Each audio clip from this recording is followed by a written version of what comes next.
September 3-ാം തീയതിയാണ് കുന്നംകുളത്തെ police സ്റ്റേഷനിലെ ക്രൂരമായ പീഡനത്തെക്കുറിച്ചുള്ള വാർത്ത വന്നത്.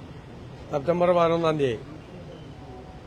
അതിനുശേഷം പീച്ചിയിലെ, കൊല്ലത്ത് നിന്ന്, പത്തനംതിട്ടയിൽ നിന്ന്, ആലപ്പുഴയിൽ നിന്ന്, ഏകദേശം എല്ലാ ജില്ലയിൽ നിന്നുള്ള ക്രൂരമായ പോലീസ് മർദ്ദനത്തിന്റെ വാർത്തകൾ വരികയാണ്.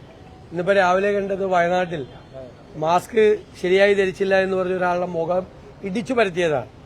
ക്രൂരമായ ഇത്തരം പോലീസ് സ്റ്റേഷൻ മർദ്ദനങ്ങളുടെ, പോലീസ് മർദ്ദനങ്ങളുടെ വാർത്തകൾ പുറത്തു വന്നിട്ടും മുഖ്യമന്ത്രി എന്തുകൊണ്ടും മൌനം പാലിക്കുന്നു? ആരാണ് ആഭ്യന്തര വകുപ്പ് ഭരിക്കുന്നത്? മുഖ്യമന്ത്രിയല്ലേ.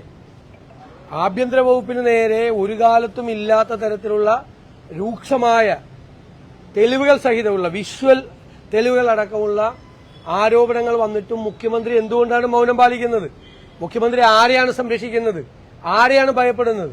ഈ ഉത്തരവാദികളായ ഉദ്യോഗസ്ഥന്മാർക്കെതിരായി അവരെ സർവീസിൽ നിന്ന് പിരിച്ചുവിടുന്നത് ഉൾപ്പെടെയുള്ള നടപടികൾ സ്വീകരിക്കേണ്ട മുഖ്യമന്ത്രി ഇതുവരെ കേരളത്തിന്റെ പൊതുസമൂഹത്തോട് മറുപടി പറയാതെ എവിടേക്കാണ് ഒളിച്ചോടുന്നത്? എന്തിനാണ് മുഖ്യമന്ത്രി ഒളിച്ചോട്ടം നടത്തുന്നത്? ആരെയാണ് മുഖ്യമന്ത്രി ഭയക്കുന്നത്? ഇതിനെക്കുറിച്ച് മുഖ്യമന്ത്രിക്ക് അഭിപ്രായമില്ലേ? ജനങ്ങൾ തെരഞ്ഞെടുത്ത ജനപ്രതിനിധികളാണ്, ഭരണകൂടമാണ്.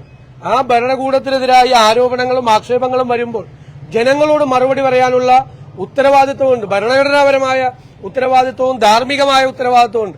ആ ഉത്തരവാദിത്വത്തിൽ നിന്നാണ് മുഖ്യമന്ത്രി ഒളിച്ചോടുന്നത്. പിന്നെ ആരാ മറുപടി പറയേണ്ടത്? DGP മറുപടി പറഞ്ഞാൽ മതിയോ? പിന്നെ രാഷ്ട്രീയ നേതൃത്വം വേണ്ടല്ലോ, ഭരണ നേതൃത്വം വേണ്ടല്ലോ, ഉദ്യോഗസ്ഥന്മാർ ഭരിക്കട്ടെ. DGP മറുപടി പറഞ്ഞാൽ മതിയെങ്കിൽ അപ്പൊ മുഖ്യമന്ത്രി ഞാനൊന്നും പറഞ്ഞില്ലെങ്കിൽ നിങ്ങൾക്കാർക്കൊരു കുഴപ്പമില്ലല്ലോ കേരളത്തിലെ മാധ്യമങ്ങൾക്ക്. നമ്മളാരെങ്കിലും ഒരു ദിവസം വൈകിക്കഴിഞ്ഞാൽ വലിയ പ്രശ്നമാണ് മറുപടി പറയാൻ വേണ്ടിയിട്ട്. ഇത്രയും ദിവസമായിട്ട് മുഖ്യമന്ത്രി മറുപടി പറയാഞ്ഞിട്ട് ഏതെങ്കിലും മാധ്യമങ്ങൾ ഒരു പ്രശ്നമില്ലല്ലോ ആർക്കും. എന്തുകൊണ്ടാണ് ഇത് പറയാതിരിക്കുന്നത്? ഇത്രയും ക്രൂരമായ സംഭവങ്ങൾ, ഞെട്ടിക്കുന്ന സംഭവങ്ങൾ ഉണ്ടായിട്ട് കേരളത്തിലെ മുഖ്യമന്ത്രിക്ക് മറുപടി പറയണ്ടേ? ഒരു ചർച്ചയില്ലല്ലോ, ഒരു മാധ്യമ ചർച്ചയില്ലല്ലോ, ഒരു വൈകുന്നേരത്തെ ചർച്ചയില്ലല്ലോ. എന്തുകൊണ്ട് മുഖ്യമന്ത്രി മറുപടി പറയുന്നത്? ഞാൻ ഗൌരവത്തോടെയാണ് ചോദിക്കുന്നത്. പിന്നെ ഏത് കാര്യത്തിനാണ് മറുപടി പറയുന്നത്? എന്തിനാണ് ഇങ്ങനെ ഒളിച്ചോടുന്നത്, പേടിച്ചോടുന്നത്? ഞങ്ങളതിന്റെ പുറകെയുണ്ട്. എവിടെ ഓടിയാലും രക്ഷപ്പെടില്ല. ഇതിനകത്ത് ഉത്തരം പറയിപ്പിക്കാനേ ഈ മുഖ്യമന്ത്രിയെ കൊണ്ട്, ഗവൺമെന്റിനെ കൊണ്ട് ഉറപ്പായി. ഇതാ ആര്? ശിവൻകുട്ടി അല്ലല്ലോ മറുപടി പറയേണ്ടത്. അദ്ദേഹം വിദ്യാഭ്യാസ വകുപ്പ് ഭരിക്കട്ടെ മര്യാദയ്ക്ക്. അദ്ദേഹം അത് നോക്കിയാൽ മതി. ആഭ്യന്തര വകുപ്പിനെ കുറിച്ചുള്ള ആരോപണത്തിന് മുഖ്യമന്ത്രി മറുപടി പറയണം. ഇത് നിങ്ങൾ കെട്ടിപ്പൊക്കെയാണോ? മാധ്യമങ്ങൾ ആണോ? ഇത് വിവരാവകാശ നിയമപ്രകാരം പോലീസ് സ്റ്റേഷനിലെ വിഷ്വൽ RTI ആക്ട് അനുസരിച്ച് വിവരാവകാശ നിയമപ്രകാരം കിട്ടിയ തെളിവാണ്. പോലീസിന്റെ കയ്യിലുണ്ടായിരുന്ന പോലീസ് സ്റ്റേഷനിലെ വിഷ്വലാണ്. അതാണ് ഞങ്ങളുണ്ടാക്കിയ മീഡിയ. ഞങ്ങളിങ്ങനെ കുറെ പോലീസുകാരുടെ വേഷം കെട്ടിച്ചു കൊണ്ടുവന്നിട്ട് ഈ പയ്യനെ ഇടിക്കുന്ന വിഷ്വല് പ്രതിപക്ഷം ഉണ്ടാക്കിയതാണോ? മാധ്യമങ്ങൾ ഉണ്ടാക്കിയതാണോ? ഇത് വിവരാവകാശ, അത് ആദ്യം ഒന്ന് മനസ്സിലാക്കാൻ പറ. ഇങ്ങനെയുള്ള ആളുകളൊക്കെ മന്ത്രിയായിരുന്നാലുള്ള സ്ഥിതി എന്താണ്?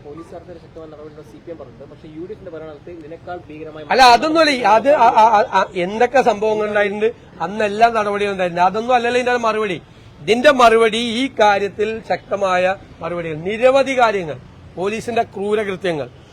കൊച്ചു പിള്ളേരെയാണ്, വല്ലവന്റെ മക്കളെയാണ് കൊണ്ടുപോയി ഇതുപോലെ ചെയ്യുന്നത്, ക്രൂരമായി തല്ലുന്നത്. ഒരു കാരണം പോലും ഇല്ലാതെ കൊലപാതകളോടോ ഗുണ്ടകളോടോ ചെയ്യാത്തതാണ്.